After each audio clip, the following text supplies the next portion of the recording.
Hey everyone, welcome to the 7 podcast with English Unlocked. I'm Jack. And I'm Sarah, and today we're diving into the weird world of business English. Weird is the right word. Let's circle back and touch base to move the needle on our synergies. What does any of that even mean? Exactly. That's what we're teaching today. Business English is full of phrases that sound like they mean something but actually mean nothing. Corporate buzzwords. But here's the thing, you need to know them to sound professional. Even though they're ridiculous? Even though they're ridiculous, because everyone in business uses them. Fair warning to our listeners, I'm going to make fun of these phrases. And I'm going to defend them. They actually serve a purpose. Skeptical, do they though? They do, and we'll debate this throughout the episode. Before we dive into corporate speak, let's tell our listeners what this episode covers. We're teaching you the most common business English phrases and what they actually mean. We'll explain when to use them and how to not sound ridiculous. Plus, we'll give you alternatives that are more direct and honest. Because sometimes let's schedule a meeting is better than let's touch base going forward. Sometimes, but not always. Now, before we start, we want to hear from you. In the comments, tell us, have you heard any confusing business phrases in English? Or maybe you work in an English-speaking environment and you're lost half the time. Share the most ridiculous corporate phrase you've heard. And if you want to succeed in professional English environments, please subscribe to English Unlocked. Like this video, share it with your colleagues who also have no idea what synergy means. We're teaching you real business English that native speakers actually use. Not textbook English about going to the office like it's 1990. So subscribe, like, and comment. Let's build a community of confident business English speakers. All right, Jack, ready to learn corporate buzzwords? Ready to mock them, you mean?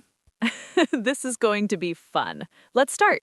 Okay, let's start with a serious question. Why does business English have so many weird phrases? Because corporate people like to sound smart? Partially, but there's actually a reason. Tell me. Business English serves a specific function. It's often about being polite, indirect, or diplomatic. So instead of saying, that's a bad idea, you say, I see some challenges with that approach. that's so much longer. But it's less confrontational. You're not attacking the person or their idea directly. So business English is about softening criticism. That's part of it. It's also about sounding professional and establishing credibility. By using fancy words? By using shared language. When you use these phrases, you're signaling, I belong in this professional environment. It's like a secret code? Kind of. If you walk into a meeting and say, let's leverage our core competencies, people know you speak the language. Even if that sentence is meaningless? It does sound meaningless, but it means let's use our strengths. Why not just say that then? Because corporate culture, sometimes being direct feels too casual. This is why I think business English is silly. I know, but you still need to learn it to succeed in business. Fine, teach me the buzzwords. Okay, let's start with time-related phrases. These are super common. Okay, hit me with the first one. Let's circle back. What does that even mean? Circle back to where? It means let's return to this topic later. Why not just say that? Because circle back sounds more professional and less dismissive. When would you use it? In a meeting, someone brings up a topic you can't discuss right now. You say, that's a great point. Let's circle back to that later. So you're postponing the discussion. Yes, but politely. You're acknowledging it's important. Okay, what's the next one? Touch base. Oh, I hate this one. What are we, baseball players? It does come from baseball. Touch base means to make brief contact or check in. Example?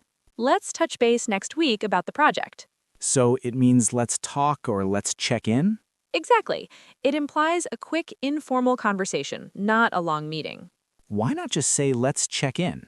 You can, but touch base is so common in business that it feels natural to native speakers. What's another time phrase? Going forward. As opposed to going backward?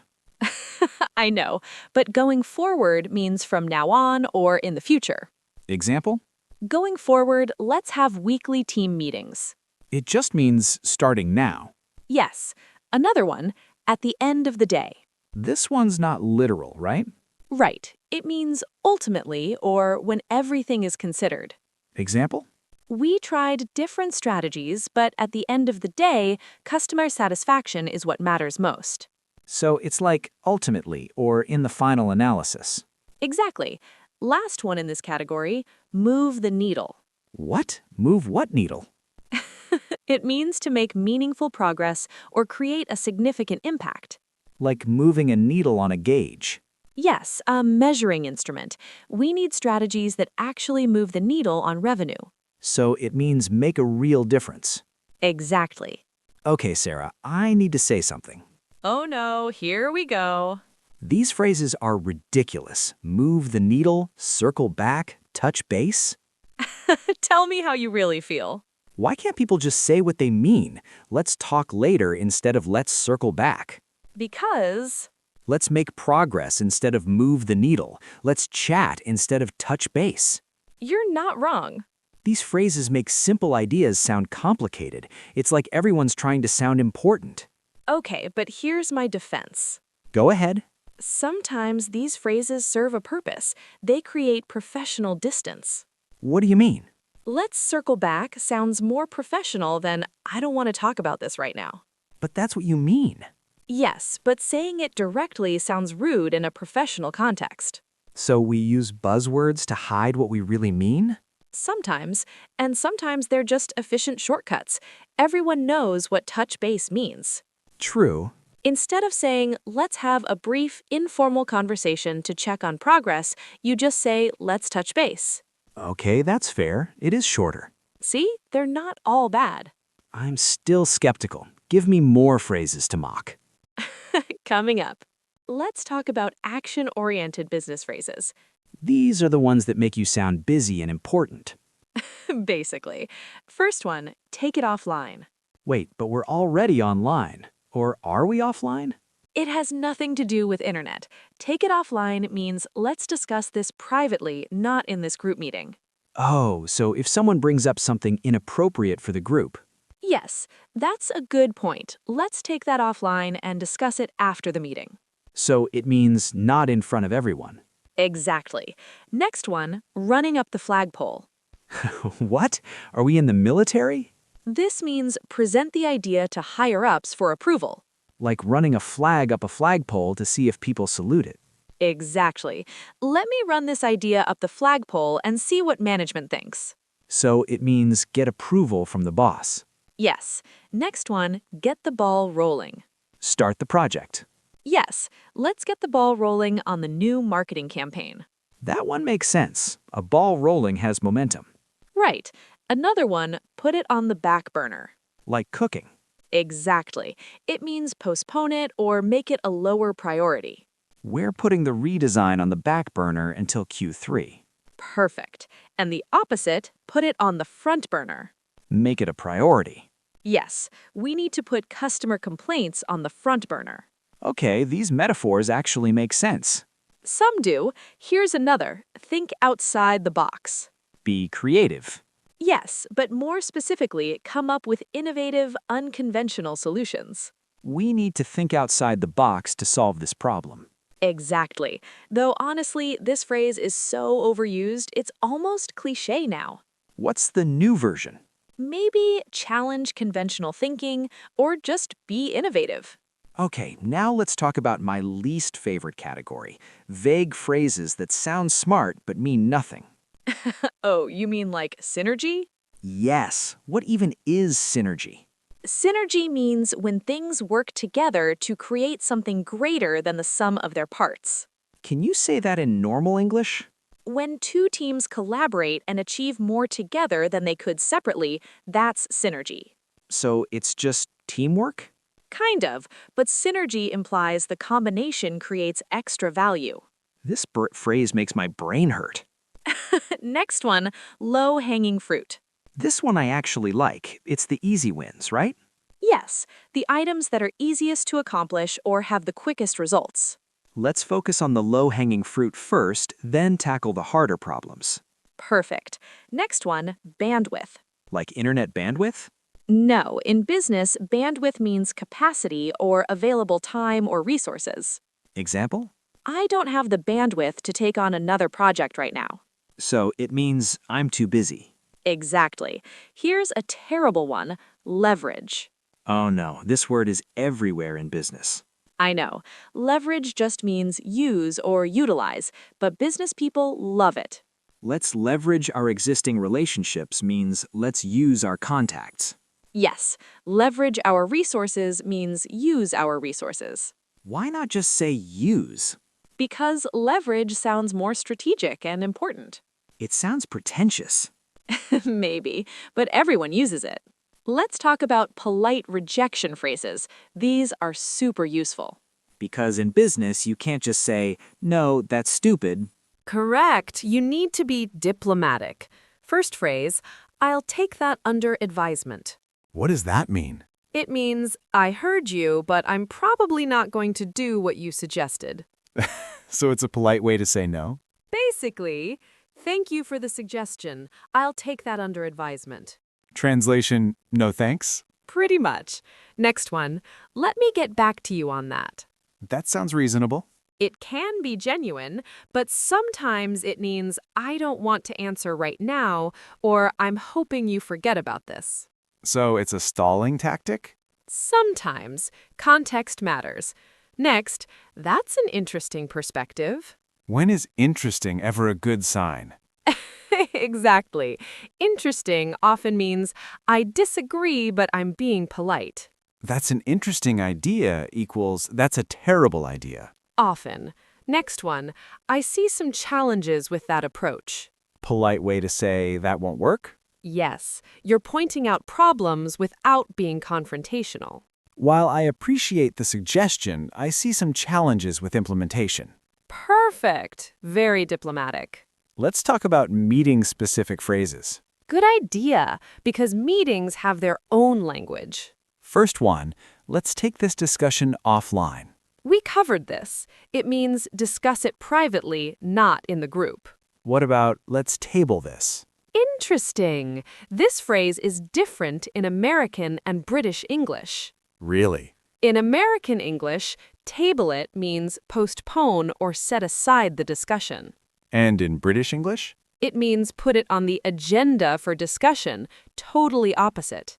That's confusing. Very. So be careful with that one. Next, can we park that idea for now? Park it like a car? Yes, it means set it aside temporarily. We'll come back to it later. Similar to table it in American English. Exactly. Next one, let's do a deep dive. Examine something in detail? Yes, let's do a deep dive into the sales data and figure out what's happening. So it means thorough analysis. Right. And here's one I hear all the time. Let's align on this. What does align mean? It means get on the same page, reach agreement, or ensure everyone understands the same thing. Before we move forward, let's make sure we're aligned on the goals. Perfect. Let's talk about business email phrases. Oh, we did an email episode before. We did, but let's cover some business-specific ones. First one, per my last email. This is passive-aggressive. What does that mean? It means I already told you this, why are you asking again, but said politely. So it's a polite way to say, I already answered this. Yes, per my last email, the deadline is Friday. Translation, read your emails. Basically. Next one, just wanted to loop you in. Loop you in? It means include you in the information or bring you up to speed. I'm looping you in on this email thread so you're aware of the situation. Perfect. Next, per your request. That just means, as you asked. Yes, per your request, I've attached the document. Formal way to say, here's what you asked for. Exactly. And here's a common one. Please advise. That means tell me what to do? Or give me your input. I've outlined the options. Please advise on how you'd like to proceed. So you're asking for guidance or a decision. Yes. Time for our word tour. Let's explain these business terms clearly. Repeat after us if you want. First, circle back. This means to return to a topic or discussion later. Example, let's circle back to this after lunch. Say it, circle back. Next, touch base. To make brief contact or check in with someone. Example, let's touch base next week about the project. Say it, touch base. Next, move the needle. To make meaningful progress or create significant impact. Example, we need strategies that will actually move the needle on sales. Say it, move the needle. Next, bandwidth. In business, this means available time, capacity, or resources. Example, I don't have the bandwidth to take on another project. Not about internet, it's about capacity. Say it, bandwidth. Next, leverage. To use something to maximum advantage. Example, let's leverage our social media presence to reach more customers. Fancy word for use strategically. Say it, leverage. Next, synergy. When things work together to create greater results than they could separately. Example, the synergy between the marketing and sales teams increased revenue. Teamwork that creates extra value. Say it, synergy. Next, low-hanging fruit. Tasks or goals that are easiest to accomplish or have quickest results. Example, let's focus on the low-hanging fruit before tackling the complex problems. The easy wins. Say it, low-hanging fruit. Next, take it offline. To discuss something privately, not in a group meeting. Example, good point. Let's take that offline and discuss it after. Private discussion, not in front of everyone. Say it, take it offline. Last one, aligned. When people agree, understand the same thing, or are working toward the same goal. Example, let's make sure we're aligned on the strategy before moving forward. On the same page. Say it, aligned. Sarah, let's give practical advice. When should you use these phrases and when should you avoid them? Great question. Use business buzzwords when When? in formal business settings, meetings with executives, presentations, professional emails. When everyone else is using them. Yes, match the formality of your environment. When should you avoid them? When talking to clients who might not be native English speakers. Because they might not understand the idioms? Exactly. Let's leverage our synergies will confuse someone learning English.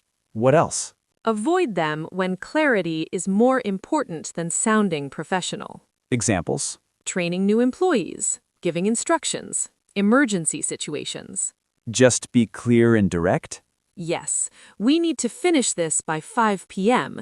is better than we need to move the needle on this deliverable by EOD. What's EOD? End of day. That's another business acronym. Oh no, we need a whole episode on business acronyms. We might. Let's give alternatives, how to sound professional without buzzwords. Good idea. Instead of let's circle back, say, Let's return to this later or let's discuss this next week. instead of move the needle, say, Make real progress or create meaningful results. instead of touch base, say, Check in or have a quick chat. instead of leverage, say, Use or take advantage of. instead of bandwidth, say, I don't have time or I'm at capacity right now. instead of synergy, say, Collaboration or working together effectively. see, you can be clear and professional. Without sounding like a corporate robot. Exactly. Let's wrap up with final tips for using business English. Tip 1. Learn the phrases but use them sparingly. Don't overdo it. One buzzword per sentence maximum. Tip 2. Match your audience. Formal with executives, clearer with international colleagues. Tip 3. When in doubt, be clear over clever. Communication is about understanding, not impressing people. Tip 4. Listen to how native speakers use these phrases. Context is everything. Notice when they use buzzwords and when they don't. Tip 5. Don't be afraid to ask what something means. If someone says something confusing, ask, could you clarify what you mean by that? Tip 6. Know the difference between useful phrases and meaningless jargon. Some phrases genuinely help communication. Others just add fluff. All right, everyone. We've covered everything you need to know about business English phrases. We explained what they mean, when to use them, and when to avoid them. We debated whether they're useful or ridiculous. The answer is both. We gave you clear alternatives so you can sound professional without the jargon. If this episode helped you, please subscribe to English Unlocked. Like this video, share it with your colleagues. Comment below. Tell us the most ridiculous business phrase you've heard. Remember, the goal is clear communication, not sounding fancy. Use business phrases when they help, skip them when they don't. In English, we say keep it simple. Sometimes the simplest way to say something is the best way. But now you know the buzzwords so you can navigate any business meeting. Thanks for listening, everyone. We'll see you in the next episode of the 7 Podcast with English Unlocked. Now go forth and touch base with your synergies. Please don't actually say that. Bye, everyone. Bye.